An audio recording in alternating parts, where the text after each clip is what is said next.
Ashok सर्कलजवळ goods वाहने उभी केल्याने कोणत्याही प्रकारची अडचण निर्माण होऊ नये या मागणीसाठी गुड्स मालक संघटनेने शुक्रवारी आंदोलन करून जिल्हाधिकाऱ्यांना निवेदन सादर केले।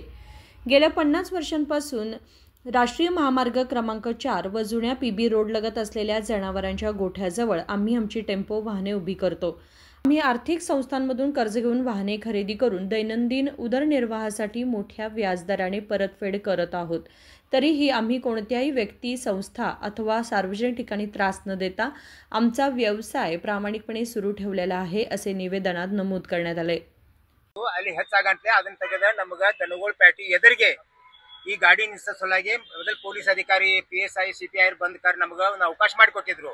ಅಲ್ಲೇ ಅದನ್ನೆಲ್ಲ ಇದನ್ನ ಮಾಡ್ಕೊಂತ ಬಂದು ಇಂದಿನ ಮಠ ಒಂದು 40-45 ವರ್ಷ ಮಠ ನಾವು ಅಲ್ಲೇ ಇದ್ದೀವಿ। ಅಲ್ಲಿದ ಬಂದ ಕಾರ್ ಈಗ ನಮಗ ಒಂದು ಈಟ ಕಂಟೈನ್ಮೆಂಟ್ ಇದರಿಂದ ಅಥಾರಿಟಿ ಮತ್ತು ಪೊಲೀಸ್ ಡಿಪಾರ್ಟ್ಮೆಂಟ್ ನಾವು ತಪ್ಪಣಂಗಿಲ್ರಿ, ಯಾಕಂದ್ರೆ ಅವ್ರು ಹೇಳ್ಕೊಟ್ಟವ್ರು ಬಂದಾರು। ಆದ್ರೂ ಅವರು ನಮ್ಗೆ ಇನ್ನೂ ತನಕ ಬಹಳ ಸಹಕಾರ ಮಾಡಿದ್ದಾರೆ।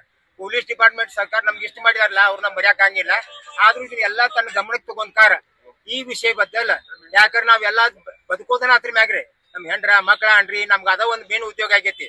ಅದಕ್ಕೆ ದಯವಿಟ್ಟು ಈ ನಮ್ಮ ಸರ್ಕಾರದವರು ಪ್ರತಿಯೊಂದು ಇದಕ್ಕೆ ವಿಚಾರ ಮಾಡಿ ನಮಗ ಅಲ್ಲಿ ನಿಂದ್ರಾಕ ಜಾಗ ಮಾಡಿಕೊಡ್ಬೇಕು। ಇದಕ್ಕಿಂತ ಮೊದಲ 200 ಗಾಡಿ ನಿಂತಿರ್ತಿದ್ವು, ಈಗ ಗಾಡಿಗಳು ಎಷ್ಟೋ ಕಡಿಮೆ ಆಗಿದಾವ। ಈಗ ಒಂದಿಟ್ಟು ಕಡಿಮೆ ಆಗಿದಾವ್ರಿ, ಅದರಿಂದ ಏನಾಗತೈತಿ ಈಗ ಒಂದಿಟ್ಟು ಇದಾಗತೈತಿ। ಅದಕ್ಕೆ ಒಂದಿಟ್ಟು ನಮ್ಗೆ ಅವಕಾಶ ಮಾಡಿಕೊಟ್ರೆ ನಾವು ಯಾರಿಗೂ ತ್ರಾಸ ಮಾಡ್ಬೇಕನ್ನೋ ಉದ್ದೇಶ ಇಲ್ಲ, ಯಾರಿಗೂ ಅಡಚಣೆ ಮಾಡ್ಬೇಕನ್ನಂಗಿಲ್ಲ। ಆದ್ರೂ ನಮ್ಗೆ बदकाक ನಮ್ಮ सरकार नमग अवकाश ಮಾಡಿಕೊಳ್ಳುವಂತದ ಒಂದು कळकळी विनंती ಮಾಡ್ತೀನಿ।